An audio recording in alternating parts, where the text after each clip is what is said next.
I found this is a really impressive project. I'm really interested to know a lot more about it.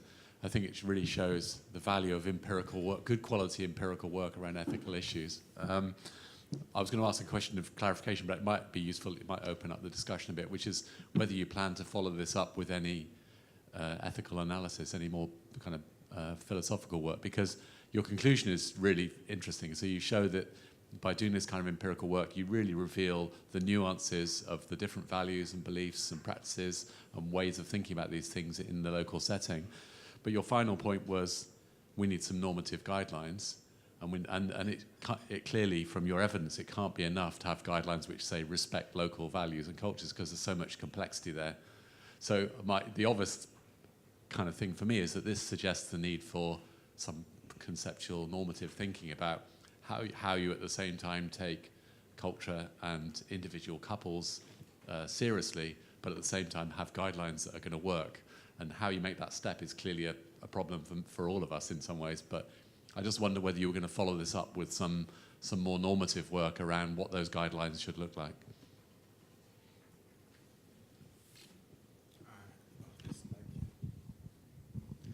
Yes, I'll discuss with my co-authors and see how best to expand this work as we move on.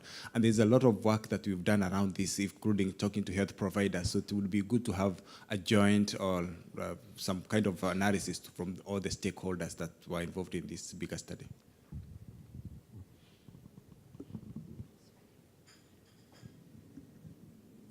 Yeah, thank you for your excellent presentations. I wanted to follow up on a point that Dr. Sullivan made, which is the vicious circle of facing a lack of data, for example, by IRBs, and then resulting in hesitance and then reluctance and avoidance of enrolling pregnant women. So I think that this is something that also came up during several presentations yesterday, which is basically the lack of safety data in pregnant women. And aside from not being included in clinical trials, I think one big issue is really the standardization of safety data and adverse events during pregnancy trials, as well as systems for data monitoring and surveillance. So not just for during the conduct of clinical trials, but also in the implementation phase. So many drug companies obviously have a huge set of safety data, and they have to, on their products, and these data are mostly owned by the pharmaceutical companies, and there's very insufficient infrastructure in developing countries to generate the safety data, and there are also many levels of agencies that need to be involved. So for example, if a safety event is noticed by a service provider, a health service provider, or a physician, there has to be a system in place where this is an active an iterative process, so where this gets either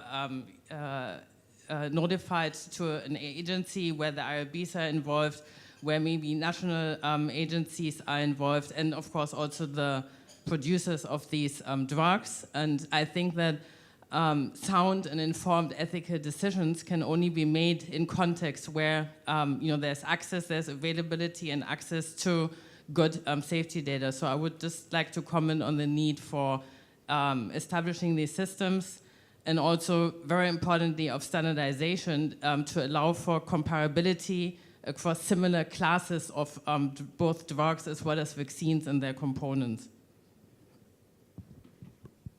Excellent. Thank you so much for that very helpful comment. I think you are highlighting an extremely important and complex need in establishing the safety data, because yes, certainly we cannot be making ethical decisions without that in place, and the many levels of infrastructure that are needed certainly further complicates this issue.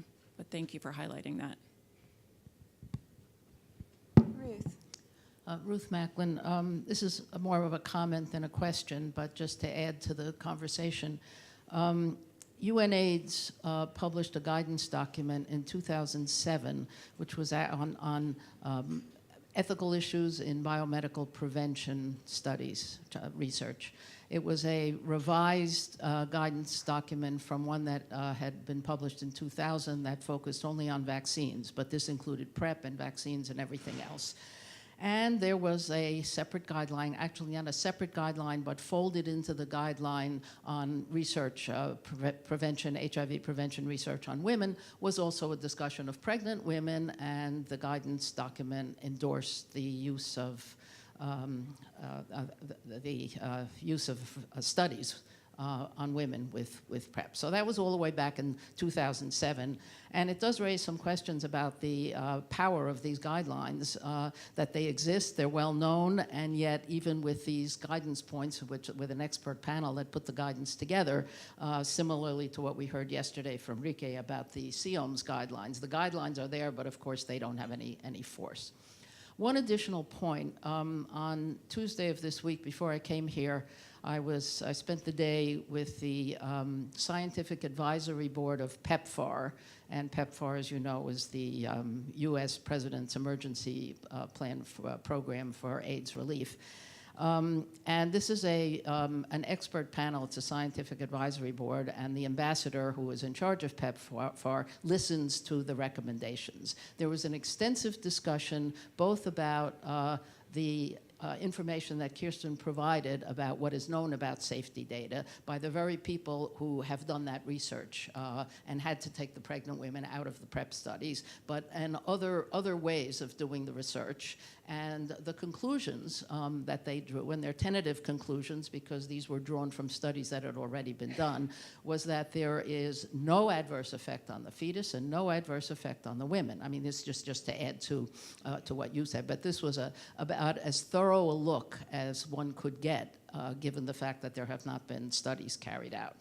And among the members of the board, including the chair of the board, who is himself an HIV prevention researcher, there was I would say a consensus, nobody took a vote, but a consensus that what is really needed is research involving pregnant women. So this is a good sign, because although PEPFAR, as a US program, cannot provide money for research. It is really an implementation and treatment program, treatment and prevention. What it can do, however, is carry out or recommend and carry out demonstration projects. And since the people in that room, which included many people from Africa who are members of the board, then the people in that room would be the very people who would be designing and carrying out the demonstration projects. I take this as a good sign. So this is a more positive view that things might be changing and might very well be moving forward. Thank you very much, Ruth, for putting both of these case studies in that context. Did you all want to reflect on this issue, this broader question or issue that Ruth raised about the lag in particular between the guidance and maybe an optimistic development in terms of the work that's being done in demonstration projects like the two that you all are attached to?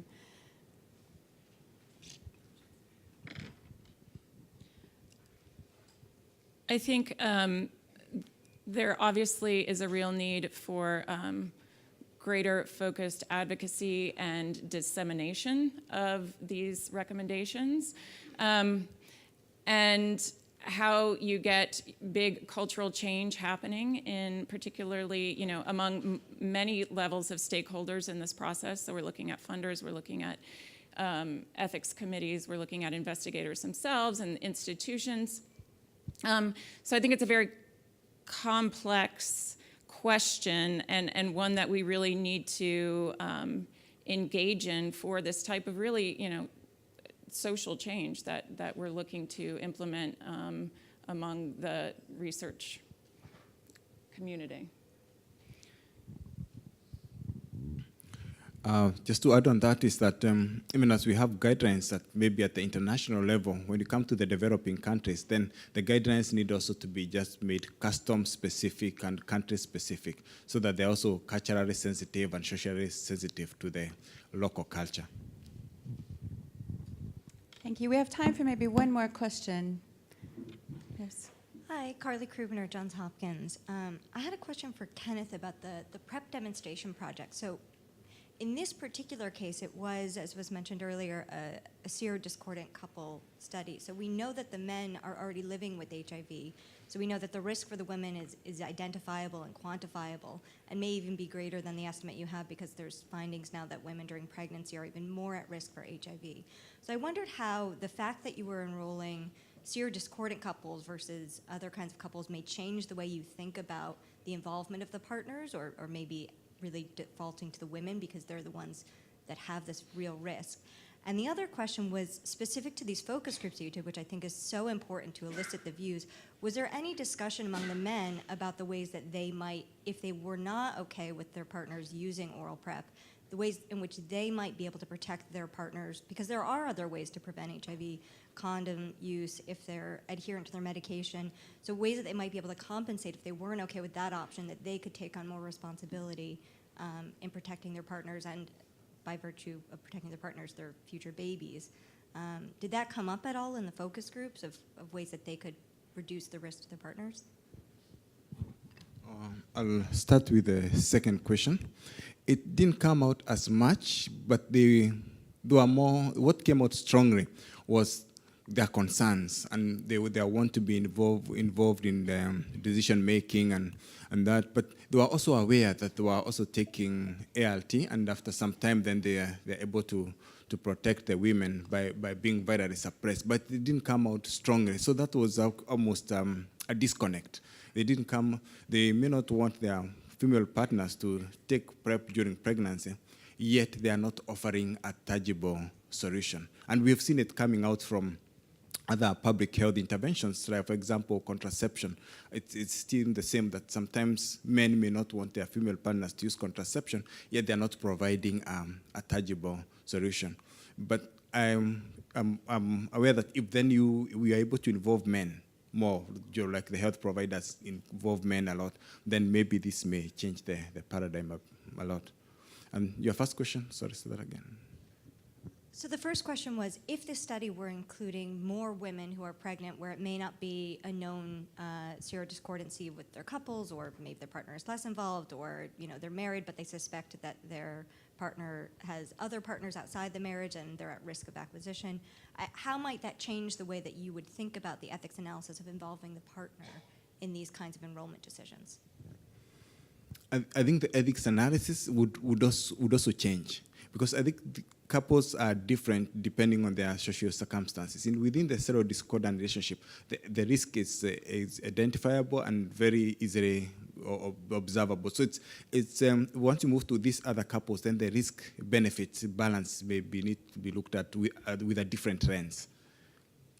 And even the motivation. And we have also seen even the uptake and adherence. When we've looked at PrEP studies in general, among discordant couples, we've reported very high adherence and efficacy, as opposed to other studies of young women in Africa and other regions.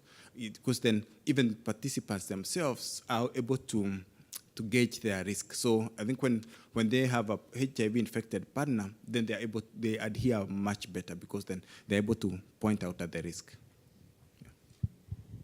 We'll take one really quick one, Florencia.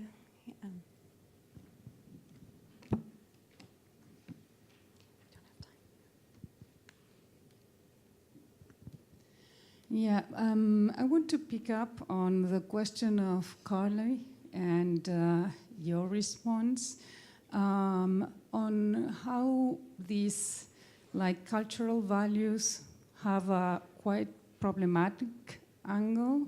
No, because what I felt is that on one hand, men want to have power over women, so they are my property, but they do not want to be responsible, as there are other possibilities. For example, saying, well, during pregnancy, we will use condom, so you don't have to expose yourself, or I don't know, get responsibility for the conduct. So sometimes this respect for values might be quite problematic, no? If we don't push things for more empowerment on women and more responsibility on men? I agree completely. Well said.